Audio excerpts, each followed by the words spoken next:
right, so let's talk about book blurbs. What is a book blurb? So a book blurb is what you find in the back of the book that tells the reader what journey they're about to embark on. A book blurb is usually between 100 to 200 words, and the sweet spot for it is 150 words. Why do I know all of this? Because I had a very hard time creating mine. And I had to recreate that thing, like I want to say almost 4 times. And because of that, I started researching the book blurbs. I started researching book blurbs for the middle grade realistic fiction genre, which was the one that I was writing in. I researched the standard of a book blurb for the industry standard in publishing. I research what is the structure of a book blurb. I research how it actually looks. And then most importantly, I went through my books that I had in my own library to see how they are. And I learned a lot from all of that. And at the end, I will let you know what saved me. And it wasn't any of that. It was something else. Nevertheless, I learned a lot. But let's start with how I started with my book blurb. So the way that I started was I took it for granted. So it wasn't as if I put a lot of time and effort into the book blurb. I thought that the hardest part would be writing and editing the manuscript. I didn't think nothing about marketing or the book blurb. I know about the book cover, so I did put resources into that, and I did get a book cover from a professional illustrator. So I did good on that one. But when it came to the book blurb, I put nothing into it because I thought, well, it's going to come to me once I finish writing the book, right? But I was wrong in that aspect, because what do we need to market this book as we're writing it, even before it is fully edited and before you publish it? You need the book blurb. And you need that cover, so that way you have some sort of graphic to show over there in your social media, so that way you can pass it around, so that way you can start marketing it. So that's where I went wrong. I shorted myself when it came to that. So that was one.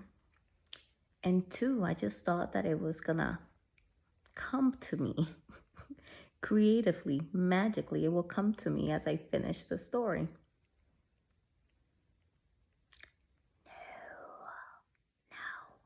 It didn't come to me.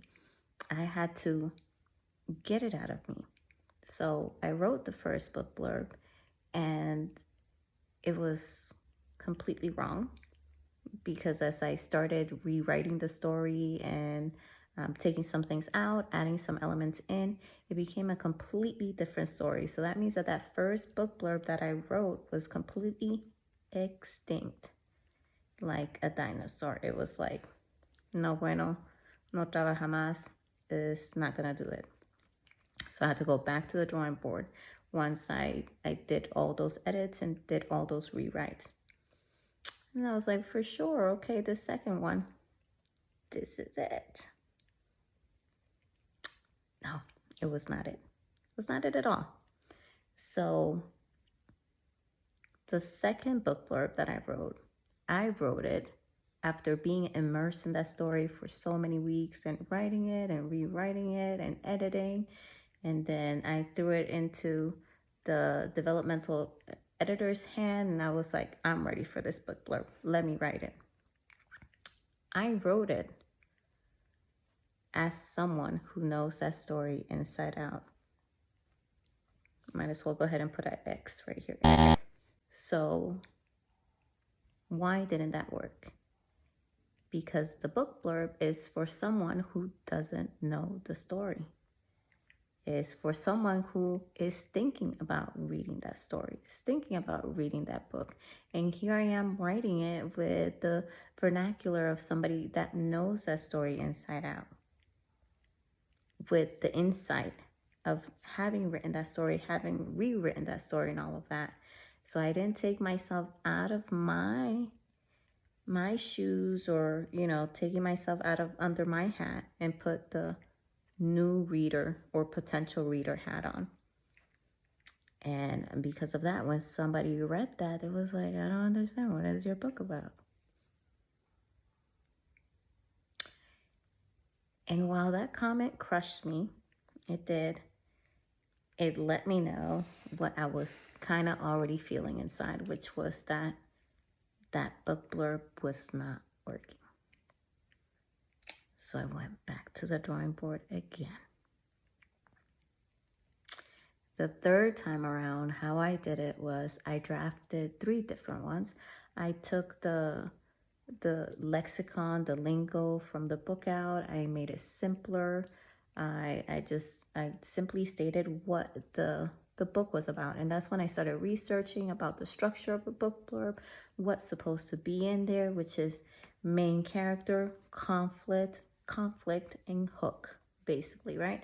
So main character A, right? She is like this, and she believes this.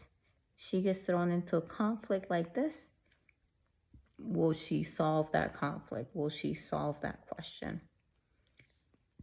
That's the structure of the book blurb. So I did it that way. It was still kind of like, I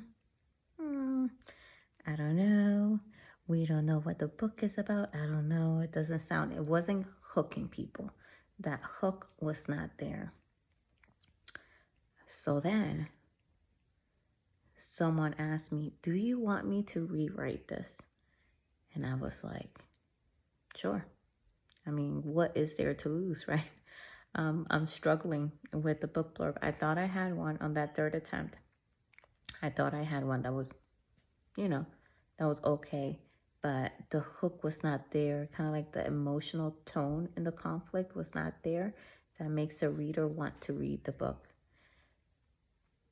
So I was like, yes, go ahead. I didn't think nothing of it. I didn't think anything was going to come up. I had already chosen one that I thought was going to be okay for the book. And when they came back with that rewrite, they had the rewrite that they had done themselves, and then they had the rewrite that they had done with the help of ChatGPT. And the one with ChatGPT, I was like, this is it. Like something was there, right? It was like this kind of like emotional tugging at my emotions that was there when I read it. I was like, this is it. This is it. It was the structure that I had read about, that I had heard about on podcasts, where it's like, yeah, you have to talk about your main character right off the bat, right? You have to talk about the conflict and what they're going through, and then you have to give them that hook at the end. And I was like, okay, Chat figured it out. It was there. I tweaked it some more from what Chat had given me, because some of the wording there was not middle grade friendly. So I took some wording out and made it a bit simpler. So that way the reading age that I'm writing for has an easier time reading it. And that's it. And that was the one that I went with. But it had, what I had learned was the industry standard for a book blurb. And that's how I end up having the one book blurb that I currently have, Mrs. Franchy's Evil Ring and the 6 Months That Changed Everything. But if you happen to have gotten some of the other copies, you would have seen that there's another book blurb in there that it's not very good. It doesn't change the story. The story is still the same, but the book blurb is not really explaining the struggle of the main character or the conflict there. And then the hope, which is the hook. That's the hook in my book, is the hope that is there at the end. And yeah, that book blurb did not explain that in a way that can catch the reader. But if you get the different copy, you're going to see the new book blurb. And soon I'll be doing the 2nd edition of the book that will be coming out here shortly. And I'll maintain that same book blurb. What's going to change is what's inside. I'll be adding some more content to the book and the back pages. So you will see that soon.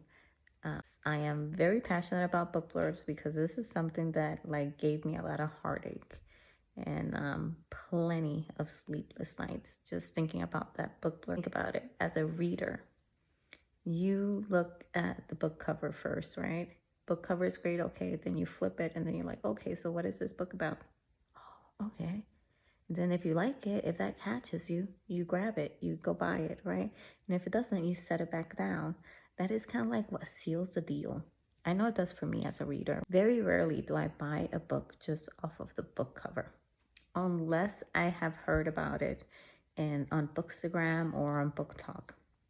But if I have heard it there, that means that influencer has told me what the book is about. So I don't necessarily need to read the book blurb, right?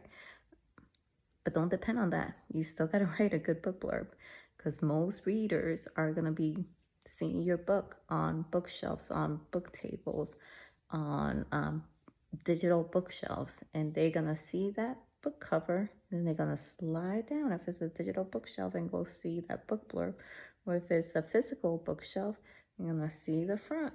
Then they're going to flip it to the back and read it.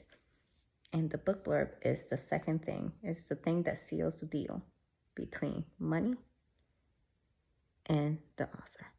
So get a good